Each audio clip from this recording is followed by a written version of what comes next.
কি হয়েছে বোন, উনি কি করে মারা গেলেন? রাত্রে ঘুমিয়েছিল, সকালে আর চোখই খুললো না। পাশের বাড়ির লোকেরা দরজা নক করলো, মা দরজাটাই খুললো না। সবার ডাউট হয়েছিল বলে দরজা ভেঙে ফেলে, খুলে দেখে মা মারা গেছে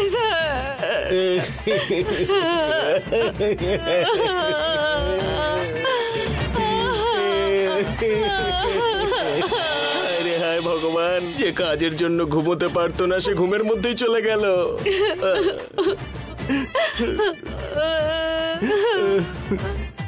এটা তুমি নাও বোন। লাগবে না দাদা, লাগবে না, আমি জোগাড় করে নেব। তোমার দাদা দিচ্ছে যখন রাখো না। নাও বোন, ডিউটিতে রয়েছি তো, না হলে আমি নিজেই তোমার সঙ্গে যেতাম। না না দাদা, আমি নিজেই ঠিক ম্যানেজ করে নিতে পারবো। ওইটা কে বোন? এই রে, আমার গলায় পড়বে মনে হচ্ছে। ও হলো আমার আন্টির ছেলে। ও কেন কাঁদছে না বোন? গেল, এবার ফেঁসে গেলাম।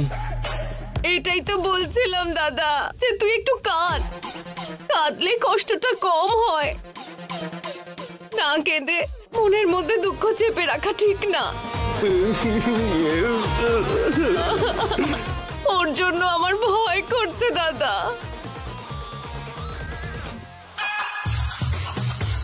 কেঁদে ফেলো ভাই, কেঁদে ফেলো। কাঁদলে কষ্ট কম হবে, কষ্ট মনে চেপে রেখো না, হার্ট অ্যাটাক হয়ে যাবে। শেষে ওনাকেও মুরগি বানিয়ে দিল। দাদা, আমাদের দেরি হয়ে যাচ্ছে, আমরা এখন আসি। হ্যাঁ হ্যাঁ ঠিক আছে বোন, সাবধানে যেও কিন্তু। নাটকের শেষ নেই।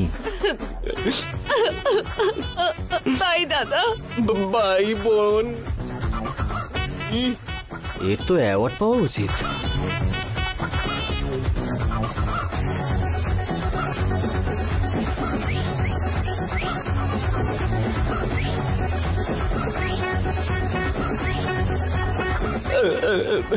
টাটা।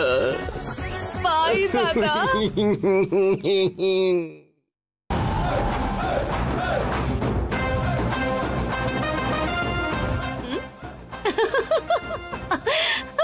শোনো, তুমি তো বেশ ভয়ঙ্কর দেখছি।